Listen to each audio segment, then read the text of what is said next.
খুব ভালো রাঁধতে পারে।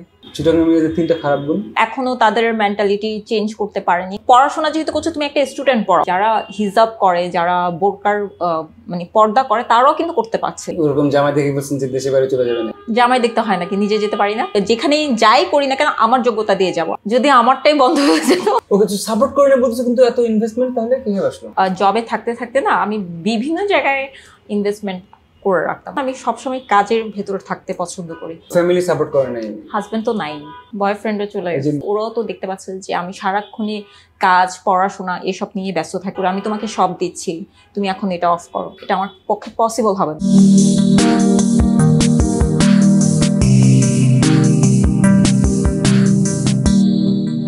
Welcome to Munjahid show. আমি মুনজাহিদ। আমার গেস্ট আজকে Rahela Khanam, Siddika Neli, RKS Neli, RK Neli. Heavy নাম লাগছে কিন্তু। ওকে, আমি চিটাগাংয়ে এর আগে আমি শো করেছি, আজকেও আসলে কয়েকটা শো করলাম। এখন নেলির সাথে আমার শো হবে। এখন নেলি বলছে আমাকে I can ask anything, but welcome to my show once again. Thank you. আমরা একটা লাইভ করে ফেলছি। Thank you. আমরা একটা লাইভ করে ফেলছি না? হ্যাঁ। সো ভালো, সব ঠিকঠাক আলহামদুলিল্লাহ। আচ্ছা, শুনি বলেন কি যেন বলতে চাচ্ছেন। হ্যাঁ, শো বলেন। না, শো তো দেখছি, শো দেখা হয়, সবসময় দেখেছি। যখনই আমি সুযোগ পাই আমি দেখি, যখনই আসে ভালোই লাগে। কি কয়েকটা এপিসোড খুব ভালোই লেগেছিল, ইনফরমেটিভ ছিল, সো ভালো লাগছে। ওকে, আমি যে শোগুলো করতেছি চাচ্ছি আপনাদের যারা বিজনেস করেন, আপনি নিজেও বিজনেস করেন, রাইট? তো একটু শুনি, তারপরে আমি যদি পার্সোনাল লাইফে ঢুকতে পারি ঢুকলাম, না হলে তো ইটস ওকে। আচ্ছা, হ্যাঁ, আমি বিজনেস করছি আজকে। উনি এখন বিয়ে করেন? হ্যাঁ, সো আমি কোশ্চেন করতে পারবো। সো আমি বিজনেস করছি 2020 থেকে, 20 না, অনলাইনে ছিলাম 2018 থেকে। ওকে, 18 থেকে আমি অনলাইনে আছি। আমার হচ্ছে ক্লদিং পেজ। পেজের নাম কি? ক্যাচি ক্লাউড। আমার পেজের নাম হচ্ছে ক্যাচি ক্লাউড। এখন দুটো শোরুম আছে, যেটা হচ্ছে কুলচিতে, চট্টগ্রামে Khulshi concord tower, first floor, 248 266 number shop. আর সাথে আমি জবেও তো আছি। আমি কর্পোরেট লেডি, অলমোস্ট 14 ইয়ার্স আমি জবে আছি। তো জবের সাথে সাথে এখন আমি বিজনেসেও আছি। How do you balance? Job তো লাইক একটা 9 to 5, তারপর আবার বিজনেস। বেসিক্যালি ওয়ার্কহলিক একটা পারসন। 9টা থেকে রাত 10টা পর্যন্ত আমি র্যান্ডম মানে কাজ নিয়ে থাকি। যেমন অফিস শেষ হয় আমার 6টায়, 6টায় আমি ডিরেক্ট চলে যাচ্ছি শোরুমে। শোরুম থেকে বাসায় যেতে যেতে ক্লোজ করেই যাই, 9টা 9:30 বেজে যাচ্ছে। সো সকাল 9টা থেকে রাত 10টা আমি একদম ফুল বুকড, ফ্রাইডে ছাড়া আর কি। ফ্রাইডে আবার কিন্তু শোরুম থাকছে, সো সবসময় বিজি। এত বিজি লাইফ চুজ করার কারণ কি? ভাল লাগে আমার, আমি কাজ নিয়ে থাকতে খুব পছন্দ করি। মানে আমার হচ্ছে কি আজে বাজে মানে বন্ধুদের সাথে হ্যাং আউট হয়, বাট ওটা না যে আমি সারাক্ষণ আড্ডা দিব বা হ্যাং আউটে যাবো, ওটা চাইতে আমি প্রেফার করি কাজটাকে, কাজ নিয়ে থাকতে। মানে how do you enjoy life? যদি এতটা কাজেই বিজি থাকেন তখন কিভাবে এনজয় করেন লাইফটা? আসলে কাজের মধ্যে আমি এনজয়মেন্টটা খুঁজে নিই। আমার কাজটাই হচ্ছে আমার এন্টারটেইনমেন্ট। আমি ওটার মধ্যে। ওখানে কি কাজ থাকে আপনার? ওখানটায় আমি যেখানটায় কাজে এখন যে জবটাতে আছি, আমি আসলে ট্রাভেল রিলেটেড একটা মাল্টিন্যাশনাল কোম্পানিতে আছি।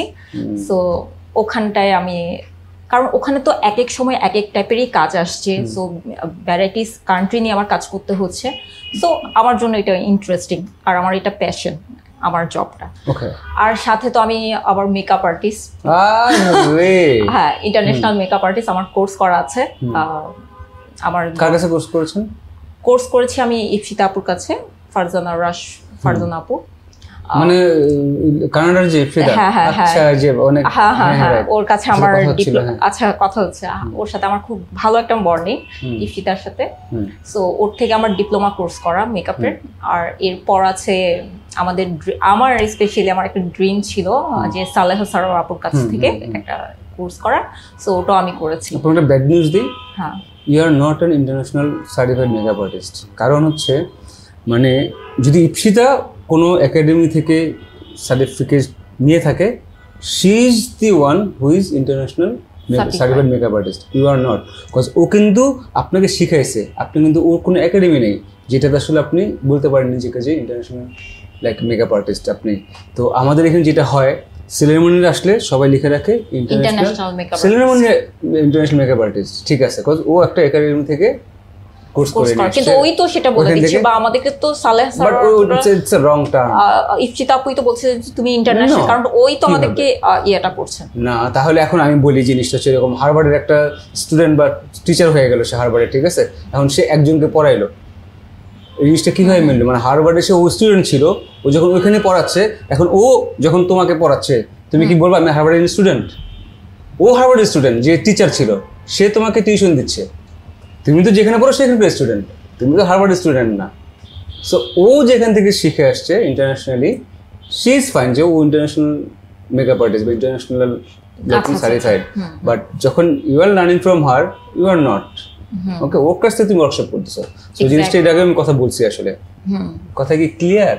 ইয়েস। আচ্ছা ওকে, সো এখন ডিজাইনিং আসি, ওখানে কি কি থাকে আসলে শোরুমে যেগুলো আপনি বলছিলেন? আচ্ছা, শোরুমে হচ্ছে পাকিস্তানি ব্র্যান্ডের ডিজাইন থাকছে, তারপর হচ্ছে কি পাকিস্তানি কিছু বুটিক ড্রেস থাকে যেগুলো একদম একদম বুটিকই হয়, আর হচ্ছে আমি কিছু পাকিস্তানে মানে আমি ডিজাইনগুলো দেখিয়ে দিই, ওখান থেকে আমি করে আনি, কারণ ওদের স্টিচিং প্যাটার্নটা অনেক সুন্দর, মানে বাংলাদেশের সাথে ম্যাচ হয় না। সো আমি ওখানেই স্টিচিংটা করে এখানটায় আনছি কিছু কিছু বুটিক পিস, আর কিছু ব্র্যান্ডের তো যেগুলো ব্র্যান্ডের অ্যাজেসও থাকছে ওই ব্র্যান্ডের ড্রেসগুলো থাকছে। তারপর হচ্ছে আমার ইন্ডিয়া থেকে শাড়ি, আমি নিজেই শাড়িগুলো সিলেক্ট করে ওখান থেকে একদম ডিরেক্ট নিয়ে আসা হয়। তারপর হচ্ছে আমার স্টিচ কালেকশন আছে, যেটার ব্যাপারে পেজের নামগুলো বলেন, পেজ তো পাবে, বা আপনার যে শোরুমের নাম বলেন পেজ নেই এরকম? হ্যাঁ, পেজের নামই হচ্ছে শোরুমের নামটাই, ওটা দিয়েই করা। পেজের নাম হচ্ছে ক্যাচি ক্লাউড, শোরুমের নামও হচ্ছে ক্যাচি ক্লাউড। ক্যাচি ক্লাউডটা হচ্ছে চিটংয়ে কুলসি কঙ্কর টাওয়ার ফার্স্ট ফ্লোরে 248 200। কি পাবে ওখানে পাকিস্তানি ছাড়া আরো? পাকিস্তানি তো অনেক ধরনের প্রোডাক্ট থাকে তাই না? পাকিস্তানি ড্রেস গুলো পাচ্ছে, স্টিচ আনস্টিচ গুলো পাচ্ছে, আর ইন্ডিয়ানও কিছু বুটিক ড্রেস পাবে ওখানে। ইন্ডিয়ানের থেকে আমার বেশি হচ্ছে পাকিস্তানি ড্রেসের ক্ষেত্রে, আর শাড়িও আছে সে বুটিক স্টাইলের শাড়ি, যেগুলো সব ইন্ডিয়ার থেকে আসছে। আর স্টিচের মধ্যে আপনি পাচ্ছেন Pakistani stitch collection, Indian stitch, so থাকছে গাউন স্টাইলের। কেন আপনি এই বিজনেসে কিভাবে, কেন কিভাবে? আচ্ছা, কিভাবে ইন্টারেস্ট, কিভাবে এবং কি ভেবে? যেহেতু আচ্ছা কি ভেবে সেটা একটু বলি। যেহেতু মেয়ে মানুষ, আমি ড্রেসের প্রতি একটা আমার ফ্যাসিনেশন ছিল। সো আমি যখন শপিং করতে যেতাম না, এটা বলাটাও হয়তো বা ঠিক হবে না, বা হয় এটা মেয়েদের ক্ষেত্রে সবাই জানে, যখন আমরা মার্কেটে যাই একটা প্রোডাক্ট পারচেস করতে পারি না, আমাদের অনেকগুলো ড্রেস পছন্দ হয়। সো আমার না সবসময় একটা দুটো ড্রেস ভালো লাগতো না, আমি সবসময় 5টা 10টা ড্রেস পারচেস করতাম অলওয়েজ। তো ভাবলাম কি এখান থেকে আস্তে আস্তে মনে হচ্ছে একবার ঈদে আমার হয়েছিল 30টা ড্রেস, আম্মুর সহ আমার সহ মিলে 30টা ড্রেস পারচেস করা। তো ভাবলাম তো অ্যামাউন্টটা তো বড় হয়ে যাচ্ছে, তো ভাবলাম যে কেন না আমি একটা বিজনেস স্টার্ট করতে পারি। আর যেহেতু ইন্টারন্যাশনালি আমি ইনভলভ আছি জবের থ্রু দিয়ে, সো আমার একটু কানেকশনটা ভালো ছিল ইন্টারন্যাশনাল। তো এইভাবে ওই কানেকশনটাকে ইউজ করে ভাবলাম যে না, আমি আমার বিজনেসটা স্টার্ট করতে পারি। অ্যাট ফার্স্ট আমি অনলাইন দিয়ে স্টার্ট করি। তো ওই যে 2018 থেকে ছোট করে বাসা থেকে স্টার্ট, তখন আমি জবে ছিলাম, তখন থেকে স্টার্ট ছোট করে আগানো। পরে 2020-এ লকডাউনের সময় যখন কোভিড চলে এসছে, তখন তো অফিস বন্ধ হয়ে গেছে, আমরা অফিসে যাচ্ছি না। ওই সময় আমি ডিটারমাইন হলাম যে না, আমি এখন শোরুম দিব। এখানে ইন্টারেস্টিং ব্যাপার, তখন আমাকে কেউ কিন্তু সাপোর্টটা দেয়নি, কারণ লকডাউনে নতুন বিজনেস স্টার্ট করা ওইটা কিন্তু প্রপার টাইম না বিজনেসের জন্য। বাট ওই সময়টাই স্টার্ট করা, আমি বললাম যে না, করলে এখনই করতে হবে, কারণ আমার হাতে এখন অনেক ফ্রি টাইম, আমি কখনো এত ফ্রি টাইম পাইনি। বেসিক্যালি আমি ইন্টারের পর থেকে জবে, সো কখনো আমার না ফ্রি টাইম ছিল না, পড়াশোনা প্লাস হচ্ছে জব সবসময় থাকতো। সো ওই তখন যখন আমার কাছে এত লং টাইম চলে আসছে, আমি ভাবতেছি যে না, এখন আমার জন্য প্রপার টাইম যে আমি বিজনেসটা স্টার্ট করি, আমি সময় দিতে পারবো। তো ওই থেকেই স্টার্ট করা, শোরুম দিয়ে দেওয়া কুলসিতে, একটা ছোট্ট শোরুম থেকে এখন আলহামদুলিল্লাহ দুটো বড়। সাপোর্ট করে না কিভাবে তাহলে? যে একটা ইনভেস্টমেন্ট তো ছিল না, সবকিছুই আমার ইনভেস্টমেন্ট ছিল। সাপোর্ট করেনি হচ্ছে যে সাপোর্ট করেনি কারণ হচ্ছে ওই সময়টা কিন্তু বললাম না সবকিছু ক্রুশিয়াল টাইম ছিল, হ্যাঁ লক ছিল ওই সময় এত বড় একটা রিস্ক নেওয়া তাও আবার স্টার্ট করা ওটা তো ইজি ব্যাপার। আপনি সেটা কেন নিয়েছেন? ওই যে বললাম আমার কাছে না অফুরন্ত সময় আমার মনে হচ্ছিল যে আমার বিজনেসটা কাজে লাগাবো হয়, হ্যাঁ আমি এখনই করতে পারবো কারণ আমি এখন টাইম দিতে পারবো। এর আগে বা পরে আমার তো কোনোভাবে আমি মাথা আনতে পারিনি যে আমি এতটুকু সময় ফ্রি পাবো। দ্যাটস ওয়াই তখন কিভাবে তারপরে গ্রো করলো, কিভাবে কতটুকু স্ট্রাগল ছিল? বা লকডাউনটাই তেমন একটা তো গ্রো করেনি, তারপরও যা টুকটাক যাচ্ছিল আমি কিন্তু হাল ছাড়িনি, অফ করা হয়নি। 2020-এ আমার শপ ওপেনিং, 2021-এও লকডাউন ছিল, মানে অফ থাকতো ওপেন হতো, ওভাবে সুন্দর করে চালিয়ে গেলাম। চালিয়ে গিয়ে দেন 21-এর লাস্টে 22-এ ফার্স্টে আমি আরেকটা শোরুম বাড়ালাম আর তো এই আস্তে আস্তে করে যাচ্ছে এখন আলহামদুলিল্লাহ ভালোই আছে। মানে কি মনে হয় কেন আসলে ভালো করছেন আপনি? ওকে তো সাপোর্ট করে না বলছে, কিন্তু এত ইনভেস্টমেন্ট তাহলে কিভাবে আসলো? ওটা পুরোটাই আমার ছিল, ওটা ইনভেস্ট মানে পুরোটা আমার ছিল বলতে যেহেতু জবে ছিলাম অনেক বছর জব টপ করতাম, জমানো ছিল। আপনি বলতেছেন না তুমি চলেছে আর ভেরি স্যাড, ওকে আমি বলছি হ্যাঁ সব জমাইছেন, জমানো ছিল প্লাস হচ্ছে আমি জবে থাকতে থাকতে না আমি বিভিন্ন জায়গায় ইনভেস্টমেন্ট করে রাখতাম, মানে এই যে বললাম না আমি সবসময় কাজের ভেতরে থাকতে পছন্দ করি, সো ওই যে বিভিন্ন বিজনেসে ইনভলভ ছিলাম, ওখান থেকে সবকিছু মিলিয়ে দেন এটা ইনভেস্টমেন্টটা ছিল। ফ্যামিলি সাপোর্ট করে নাই? ফ্যামিলি সাপোর্ট বলতে তখন আসলে সাপোর্ট করার মতো সিচুয়েশন, শ্বশুরবাড়ি হাজবেন্ড তো নাই। কেন? কেন বিয়ে হয়নি তাই হাজবেন্ড? হ্যাঁ ওই জন্য টাইম পাইছেন। এক্স্যাক্টলি, ওই যে না বিয়েটাও করা হয়নি এই টাইম পাই না দেখে। সকাল 9টা থেকে যদি রাত 10টা কাজ করি তাহলে কিভাবে দেখবো, তো ওটাও একটা প্রবলেম। বয়ফ্রেন্ড চলে গেছে, পালাইছে? বয়ফ্রেন্ডও চলে গেছে না। আচ্ছা ওকে, কিছু বাসা থেকে বলে না বিয়ে আর কত বিজনেস করবি, একটু বিয়ে টিয়ে কর, এটা একটা সময় বলতো, বাট আমি আসলে আমার ফ্যামিলি থেকে ওই ধরনের এত বেশি প্যারা পাইনি। হ্যাঁ যতটুকু নর্মালি পাওয়ার অতটুকু পাওয়া গেছে, বাট এর বেশি অতটা না, কারণ ওরাও তো দেখতে পাচ্ছে যে আমি সারাক্ষণই কাজ পড়াশোনা এসব নিয়ে ব্যস্ত থাকি, সো ওটা আমাকে আর বদার করেনি। বাট হোয়াটস ইওর প্ল্যান, মানে like from business, job, like travelling, বিয়ে, অর লাইক ইউ নো স্বপ্ন, বা আপনার কি প্ল্যান? কোনো প্ল্যান আছে কিনা? প্ল্যান তো অনেক কিছুই আছে, প্ল্যান অনেক কিছুই, সেটা বিয়েটাও প্ল্যানিং এর মধ্যে আছে, বাট ওটাকে আমি এত বেশি ফোকাস করছি না, যদি আল্লাহর হুকুম থেকে ইনশাল্লাহ হয়ে যাবে।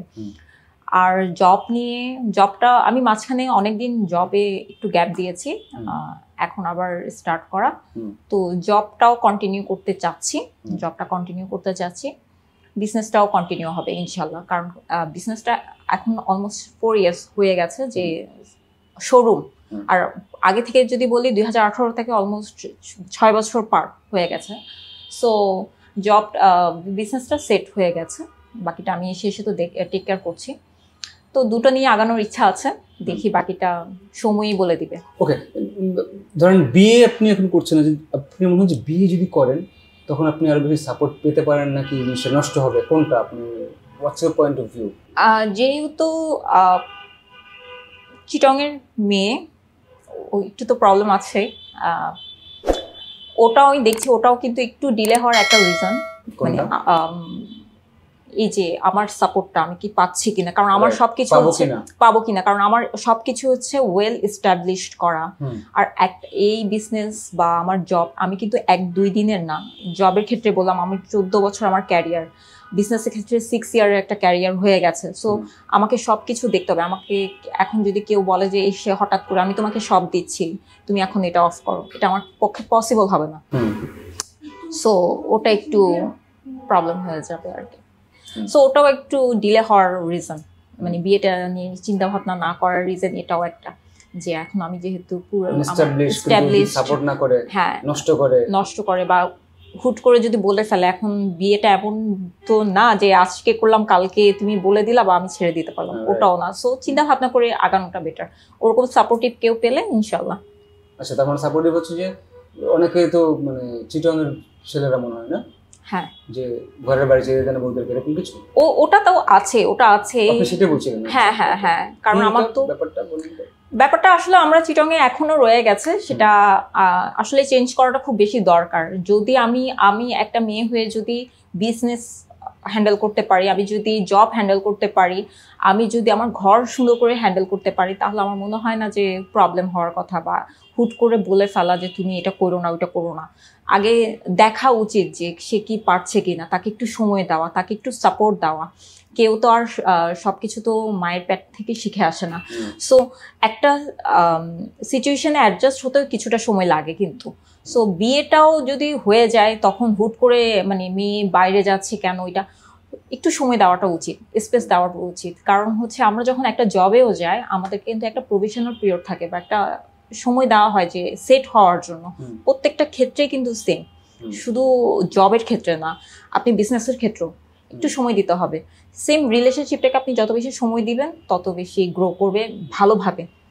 সো এটাই বলবো। আমি এখানে একটা কথা শুনতেছিলাম, এখানে না বাট কে যেন কোনো একটা মেয়ে, মানে এখানকার কোনো একটা মেয়ে বা কে যেন বলতেছিল আমাকে যে চিটাগাংয়ের ছেলেদের নিয়ে কথা বলছিল। আচ্ছা, বলতেছিল যে চিটাগাংয়ের ছেলেরা বাবা মার সামনে বউকে পাত্তা দেয় না, আচ্ছা, বউকে একটু দাবায় রাখে। আচ্ছা আচ্ছা আচ্ছা।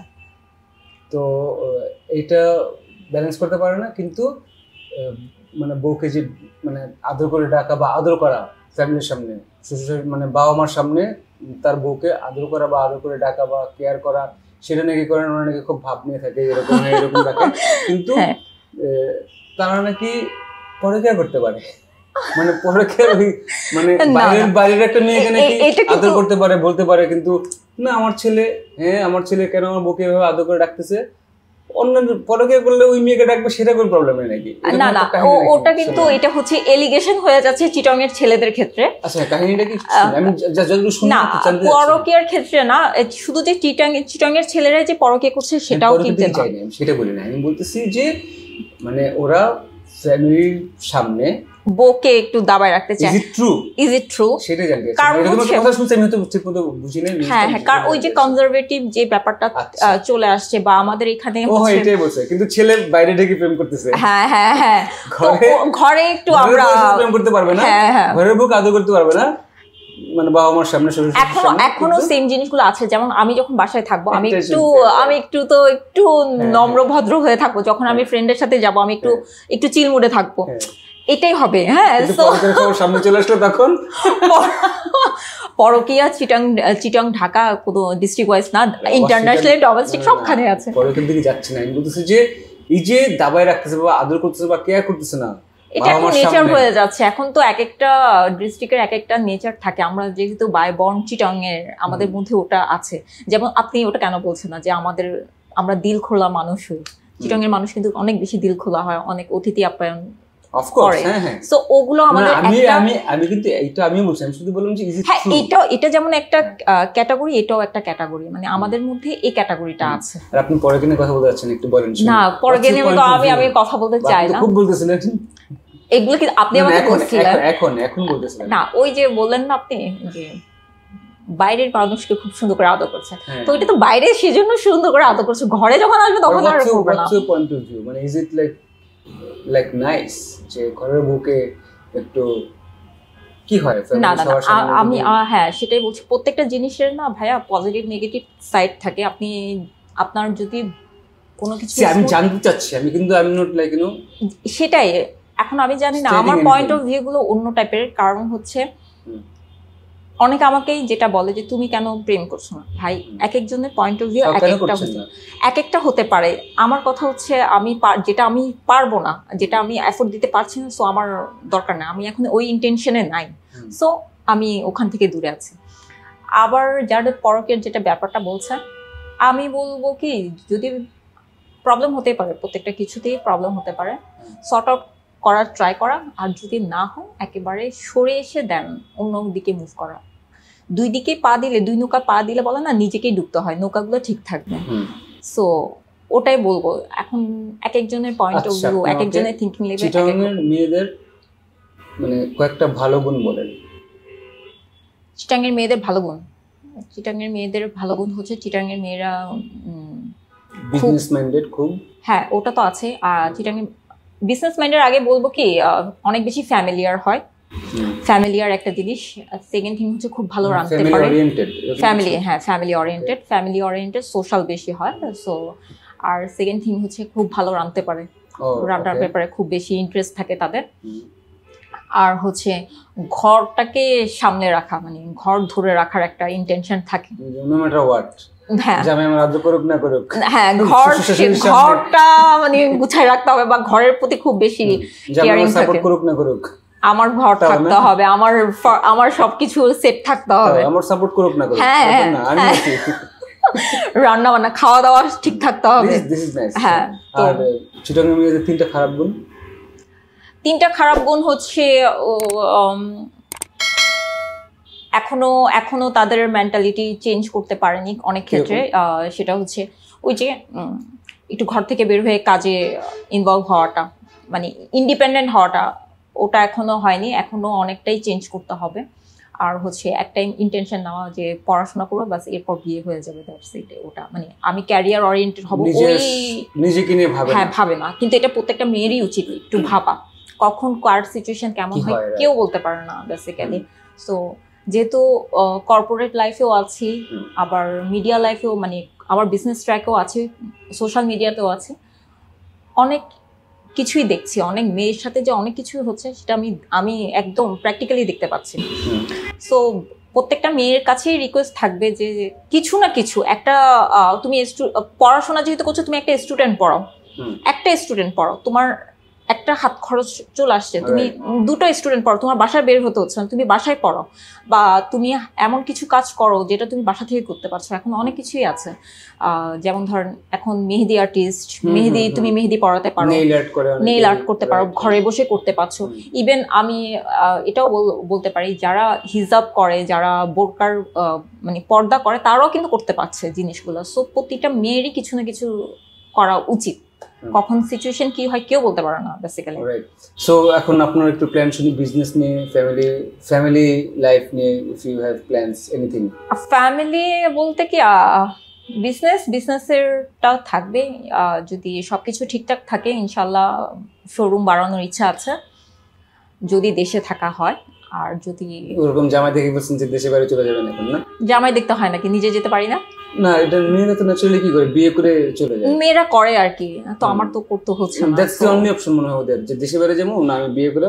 হ্যাঁ, ওই যে একটু আগে যে বললাম না, পড়ালেখা করার পর আমার কি হবে, বিয়ে হবে, বাচ্চা হবে। হ্যাঁ, ওটাই। আমার ইন্টেনশন হচ্ছে না, আমি নিজের একটা নাম, আমি আমার যোগ্যতা দিয়ে, আমি যেখানেই যাই করি না কেন আমার যোগ্যতা দিয়ে যাব। আমি ইন্টারন্যাশনাল ট্যুর দেই, সেটা আমি আমার যোগ্যতা দিয়ে, আমার টাকা দিয়ে আমি যাচ্ছি, আমি আমার শখ পূরণ করব, আমি আমার টাকা দিয়ে করছি। তো আমার মাথায় ওটা আসলে আমি অন্য কারোর টাকায় আমি জিনিসগুলো করব। সো আমি আমার টাকা দিয়ে আমি যাবো। সবার থাকে না, তাই না? থাকতে তো হবে, আমারও তো ছিল না।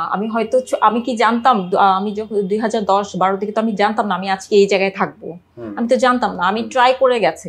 সো আজকে আমি এই জায়গাটায় চলে আসলাম। সো সবাইকে তো কালকে কি হবে কেউ তো জানে না। সো আমাদেরকে আগাতে হবে, কাজ করতে হবে। রাইট, কাজ তো বুঝলাম, কিন্তু আপনার কাউকে যখন কাপল দেখেন এরকম, তখন মনে হয় না যে বিয়ে কেন করলাম না, আরে জোস একসাথে বিজনেস করতাম, একসাথে ঘুরতাম। যদি এটার অপোজিট হতো, কিরকম? যদি একসাথে বিজনেস করা না হতো না, রাইট, যদি আমারটাই বন্ধ হয়ে যেত। আমরা আসলে দিল্লির সাথে শ্যুট করতেছিলাম, কিন্তু এখানে ইলেকট্রিসিটি চলে গেছে, সেই জন্য আমরা চলে আসছি অমেটাতে, বারকোটের পাশে মঞ্জু রেস্টুরেন্টে। আমি ড্রেস চেঞ্জ করে ফেলছি, আমাদের আলাপ বাকি ছিল। বাকিটা হচ্ছে যেটা বলতেছিল যে মেয়েদের আসলে নিজেদের কিছু করা উচিত।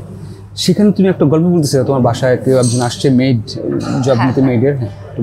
বেসিক্যালি হচ্ছে আমি সবসময় আমার সাথে যারাই যে দেখা হয়, আমি সবসময় একটা কথাই বলি, তোমরা কিছু না কিছু করো, কখনো বসে থাকো না। পড়াশোনা যখন করছো কিছু না কিছু করতে পারছো, একটা টিউশন করো বা যাই করো না, একটা কিছু করো। সেক্ষেত্রে এরকম অনেক ইনসিডেন্ট হয় আমার সাথে, তার মধ্যে কালকেটা খুব প্যাথেটিক ছিল আমার জন্য। সেটা হচ্ছে আমি একটা মেড চাচ্ছি, আমার নিউ মেড লাগবে। সো ইন্টারভিউ হচ্ছিল, তার কথাবার্তা দেখে বা তাকে দেখে আমার কোনোভাবেই মনে হচ্ছিল না সে মেড বা সে কাজ করবে। আমি তো বারবার কনফার্ম হচ্ছি তুমি কি আসলে ইয়ে। আমি ওকে জিজ্ঞেস করো তুমি কি আগে কাজ করেছো, বলছে না। এখন আমি বাধ্য, আমি কাজ করতে হচ্ছে। কেন কেন আর কেন কি হলো? তো বলতেছে যে না আমি আমার ফ্যামিলি চালাতে হচ্ছে, আমার বাসা ভাড়া দিতে হবে, আমার বাচ্চাদের খরচ দিতে হবে। আমি সব জিজ্ঞেস করলাম যে কি করে। ওর 3টা বাচ্চা, একটা মেয়ে খুব ভালো একটা রিনোন একটা কলেজে পড়ে, আমাদের চিটংয়ে একটা রিনোন কলেজে পড়ে, আমি বলছি না। ওর 3টা বাচ্চা, বাকি 2টো ছেলে। বড় মেয়েটাই একটা রিনোন কলেজে পড়ে। ওর কথাবার্তাগুলো না অনেক স্মার্টলি সে কথা বলছে, যেভাবে আমরা কথা বলি ও টোনেই কথা বলছে। সো দেখে তো বোঝা যাচ্ছে না। তখন আমি ওকে সবকিছু জিজ্ঞেস করলাম। ও আমাকে তখন বললো ওর হাজবেন্ড আরেকটা মেয়ের সাথে পরকীয়া করে ওই মেয়েটাকে নিয়ে চলে গেল, বাচ্চাদেরকেও দেখলো না। এখন ওর বাসা ভাড়া দিতে হচ্ছে, ওর বাসা ভাড়া 13,000 টাকার মতো। তাহলে সে কি টাইপের ফ্যামিলিতে থাকে বা কি, সেটা আমি একটু আইডিয়া করে নেওয়া যাচ্ছে। তো তখন সে আমাকে বললো যে আপু আমি খুব বিপদে পড়ে আমি এখন আমার নিচে নামতে নামতে আমার এখন এতটাই নিচে নেমে যেতে হলো, মানে এটার পর আর কোনো কিছু থাকে না। একটা সময় আমার বাসায় মেড কাজ করতো, তো ওটা না আমাকে খুব খুব মানে টাচ করলো যে আসলে সিচুয়েশন কাকে কখন কোথায় এনে দেয় কেউ বলতে পারে না। এই জিনিস মেয়েদের ডেফিনেটলি কিছু করা উচিত নিজেদের জন্য, খুব বেশি দরকার। কারণ আমরা মনে করি কি আমাদের পড়াশোনা শেষ, বাপের বাড়ি থেকে আমাদের আরেকটা ডেস্টিনেশন হচ্ছে শ্বশুর বাড়ি, ওটাকে আমরা ফোকাস করি। কিন্তু ওটা তো আমাদের ফিক্সড কোনো ডেস্টিনেশন না। নিজেরটা আসলে ফিক্সড, ডেফিনেটলি নিজেরটা আমার পায়ের মাটি যদি আমি শক্ত রাখি, প্রবলেম কোথায়? আমার যদি মনে হয় এই যে আমি আপনাকে বলি জাস্ট আমি পড়ালেখার দিক দিয়ে অনেক ধরনের ডিগ্রি আমার কাছে আছে, আমার কাছে অনেক ধরনের ডিগ্রি আছে, অনেক ক্যাটাগরিতে আছে। আমি আবার মেকআপের কোর্স করা, আমি বিজনেস করছি, আমি জব করছি, আমার বিভিন্ন টাইপের বিজনেস অলরেডি আরো আছে। তো কেন আমি করছি? একটা স্টক হলেও আমি আরেকটা দিয়ে যেন সাপোর্টটা পাই, আরেকটা স্টক হলে আমি যেন আরেকটা দিয়ে সাপোর্ট পাই। আমি কেন করছি? সবাই বলে কি আমি হয়তো বেশি টাকার জন্য করছি না, কেউ মেইন জিনিসটা ফোকাস করে না যে হয়তো কোনো কিছু অফ হলে আমি আরেকটা দিয়ে সাপোর্ট পাবো। লকডাউনে আমি জানতাম না, হ্যাঁ লকডাউনে আসবে, আমরা কেউ কি জানতাম? আমি একটা খুব ভালো একটা হ্যান্ডসাম স্যালারি উইথড্র করছি, তখন তো সব কোম্পানি অফ করে দিয়েছে। তো তখন আমি কি করবো? তখন আমার এইটাই আমাকে সাপোর্ট দিয়েছিল, আমার বিজনেস গুলো। ওখান থেকে আমি তো জানতাম না। তো এই মেয়েটার ক্ষেত্রে আমার কাছে আরো আমাদের রিলেটিভের মধ্যে এমন এমন অনেকেই ছিল, মানে ওদের থেকে আমি অনেক কিছু শিখেছি। আজকে যখন আমাকে বলে তুমি অনেক বেশি মুডি, অনেক বেশি মানে ইন্ট্রোভার্ট হয়ে যাচ্ছ, তোমার অহংকারী, হ্যাঁ অনেক কথা শুনি, কিন্তু কেউ তো জানে না আমি তো খারাপ কিছু করছি না। আমি সকাল থেকে রাত 10টা পর্যন্ত কাজ করছি কার জন্য? আমার জন্য। For yourself. আমারও তো কষ্ট হচ্ছে না? Right, of course. আমার বডির উপর দিয়ে যাচ্ছে, আমার মেন্টাল একটা স্ট্রেস যাচ্ছে। 24 ঘন্টায় যদি 12 ঘন্টা 15 ঘন্টা আমাকে কাজ করতে হয়, কি প্রেশারটা যাচ্ছে? আমি কি শখে নিচ্ছি? শখে তো নেওয়া হচ্ছে না। বাট ইউ লাভ ইট। হ্যাঁ ওটাও প্লাস হচ্ছে আমার প্র্যাকটিক্যাল লাইফটাও অনেক টাফ, মেয়েদের ক্ষেত্রে অনেক টাফ। তো কালকের ব্যাপারটা এটার জন্যই বলছিলাম যে প্রত্যেকটা মেয়েকে না কিছু না কিছু করার দরকার। সো ওকে হয়তো আমি আগলাই নিব বা আমি যতটুকু পারবো আমি করব, বা ওর মেয়েকে দেখা যাবে হয়তো আমি আমার শোরুমে নিয়ে আসবো। এরকম অনেকেরই অজানা অনেক কাহিনী আছে, আমি হয়তো জানি না বা আমি জানবো না, আপনিও জানেন না। সোশ্যাল অনেক প্রবলেমে মেয়েরা ফেস করছে। ইভেন আমি অনেক সুন্দর সুন্দর মেয়েকে আপনি দেখলে না বলবেন না এই মেয়েটা এরকম অবস্থা, কি কিউট কিউট মেয়ে, পুতুলের মতো মেয়ে, হাজবেন্ড অন্যদিকে মুভ করছে বা তো এই মেয়েটা এখন সুসাইডাল অ্যাটেম্প নেওয়ার জন্য রেডি, কারণ কিছু করছে না। আপনি যিনি বিয়ে করতেছেন না আসলে এই ভয়ে, এই ভয়গুলো আমার মধ্যে ঢুকে গেছে, সিরিয়াসলি ভয়গুলো ঢুকে গেছে যে এই সব দেখে যাচ্ছি। আর যারা এখনো মানে সংসার করছে তারাও না এই কথাগুলো মেন্টাল টর্চারের মধ্যে দিয়ে যাচ্ছে যে তোমার জন্য এত টাকা খরচ, তুমি এটা করছো। আমি সাপোজ 2 দিন আগে একটা ফোন কিনলাম, আমার কাউকে জিজ্ঞেস করতে হলো না। এখন হাজবেন্ড থাকলে আমার কি করতো, ও আমাকে বললো তুমি এত টাকা দিয়ে ফোন কিনে কি করবা? এখন আমার কাউকে জবাবদিহি দিতে হচ্ছে না, আমার টাকা। তো জামাই থাকলে জবাবদিহি করতে হবে না? অবশ্যই হবে। এই জন্য বিয়ে করবেন না? তাহলে আপনি সবাইকে বিয়ে করতে মানা করতেছেন? বিয়ে করতে মানা করছি না, হ্যাঁ করো, বাট ওরকম সাপোর্টিভ হাজবেন্ড হলে অবশ্যই। সব হাজবেন্ড এমন তাও বলছি না, সবাই খারাপ তাও বলছি না, কিন্তু ম্যাক্সিমামটাই হচ্ছে এরকম। বিশ্বাস করবেন রমজানে আমার না এসব জিনিসগুলো খুব মাথায় অ্যাটাক করে। রমজানে মেহেদি ফেস্টিভ্যাল হয় না 4 রাত পর্যন্ত, ওই সময় একটা কথা বলি, তখন তো সব মেয়েরাই চায় মেহেদি দিতে। যেহেতু শপে থাকি, শপিং মলে থাকি, তো দেখলাম একটা হাজব্যান্ড ওয়াইফ আসছে, বাচ্চা ছিল ছোট। তো মহিলাটা খুব শখ করে বললো যে ও মেহেদি দিবে। তো মেহেদি দেওয়ার ক্ষেত্রে ওখানে একটা চার্ট থাকে, এতটুকু দিলে এত টাকা, এতটুকু দিলে এত টাকা হবে। তো মেবি সে একটু বেশি লাগিয়েছে, ওর সাথে ও মনে হয় 200 টাকার একটা প্যাকেজ নিয়েছিল। তো বাট ও মনে হয় একটু বেশি, ও হয়তো জানে না, একটু বেশি লাগলো। তো ও ওটা মনে হয় 300 টাকা এসছে, বেশি ডিফারেন্স না, 300 টাকা। খুব সুন্দর খেয়াল করেন, 300 টাকা।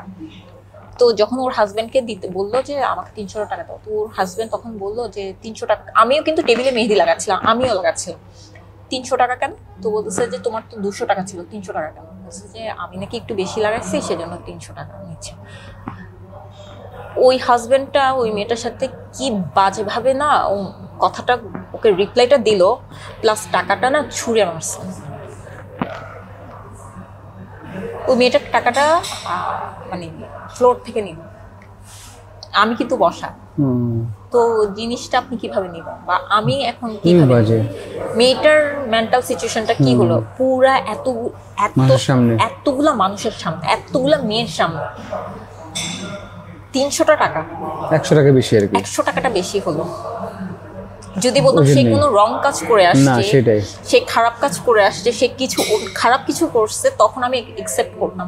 শুধু 100 টাকা, মানে ওর শখের মানে কোনো ভ্যালু নাই, সেটাই। তো যদি নিজে আর্ন করতো, তখন আসলে এই সিচুয়েশনটাই সামনে আসতো। এই যে আমি এখন যাচ্ছি, আমি প্রাউডলি মুভ করতে পারি। আমি একটা রেস্টুরেন্টে যাচ্ছি, আমার 10 বার চিন্তা করতে হচ্ছে না যে বিল কে পে করবে, আমি কি পারছি কিনা। আমি আমার বিল পে করার জন্য, আমার কাজ করতে হলে সারা দিন 24 ঘন্টা কাজ করতে হলে আমি করব, আমার শখ পূরণ করার জন্য, যাতে আমাকে কেউ কথা না শোনে। এটাই আমার হচ্ছে থিওরি। আর প্রতিটা মেয়েকে আমি বলবো, স্পেশালি চিটং, ঢাকা, বাংলাদেশের সবাইকে বলবো, সবখানেই হচ্ছে, হয়তো আমরা কিছু জানি কিছু জানি না, হচ্ছে। সো আমি বলবো, আমাকে যখন বলে যে আপু আপনার থেকে ইন্সপায়ার হই বা আপনি এইভাবে কাজ করেন, তখন এটাই আমার জন্য অনেক বড় অ্যাচিভমেন্ট। আমার অ্যাওয়ার্ড বা আমাকে যখন কেউ বলে তুমি অনেক সুন্দরী, ওটা আমার অ্যাচিভমেন্ট না। আমার কাছে এটাই অ্যাচিভমেন্ট যে কেউ আমাকে যখন বলে যে আপনি ইন্সপায়ার হচ্ছেন, আপনার থেকে দেখে আমি কিছু শিখছি, আপনি এতক্ষণ কাজ করেন, আপনার থেকে দেখে আমিও কাজ করার জন্য ট্রাই করছি। এটাই আমার জন্য অনেক বড় পাওয়া। আমি কখনো যখন কেউ আমাকে বলে তুমি অনেক সুন্দর, ওটা আমাকে কিন্তু ম্যাটার করে না। আমাকে যখন বলে তোমাকে তো চিটাং শহরের সবাই চেনে, আমার ওটা ম্যাটার করে না। আমি কিন্তু নিজেকে মানে প্রাউডলি ইন্ট্রোডিউস করতে পছন্দ করি যে কর্পোরেট লেডি হিসেবে, ওটা আমার আলাদা। সোশ্যাল মিডিয়ার ইস্যুসটা কর্পোরেট লেডি হিসেবে আমি নিজেকে প্রেজেন্ট করতে পছন্দ করি। তো সেক্ষেত্রে যখন বলে না যে তোমার থেকে অনেক কিছু শেখার আছে, তুমি যখন একটা কথা বলো, মানে আমরা নিতে পারি বা ভালো লাগে কথা বলতে, ওইটাই আমার পাওয়া। আমার আর কিছু ভেরি ইন্সপায়ারিং, লাইক তুমি ভেরি লাইক হয় না যে স্ট্রং, যে মানুষ একটা মেয়ে স্ট্রংলি নিজের পার্সোনালিটির উপর ডিপেন্ড করে বা নিজের উপরে বিলিভ করে আসলে আগে যাচ্ছে। বাট এনিওয়েজ, থ্যাংক ইউ, ভালো লাগছে কথা বলে। অ্যান্ড আই হোপ যে আপনারা যারা শুনলেন ওনার কথা, নেলির কথা, অনেকেই ইন্সপায়ার হবেন এবং ইন্সপায়ার হয়ে নিজের জন্য কিছু করবেন। মেয়েরা, বিশেষ করে মেয়েরা আসলে নিজেদের জন্য কিছু করা উচিত। তাহলে আসলে এই যে এত ঝামেলা বা হাজব্যান্ড হোক বা ইনলস ফ্যামিলি যে ঝামেলাগুলো করে, বা নিজেদের যে একটা আর্নিং করার পর যে নিজেরা কিছু খরচ করতে পারেন, বা হোয়াট ইফ লাইক কিছু একটা হয়ে গেলো কালকে, তখন নিজেদেরকে সামলাতে পারবেন। Nelly, thank you. I hope যে ভালো লাগছে শোতে কথা বলতে পেরে, অনেক কিছু লাইক শেয়ার করতে পেরে। কিছু বলতে চাইলে বলতে পারেন শেষ করে আমরা।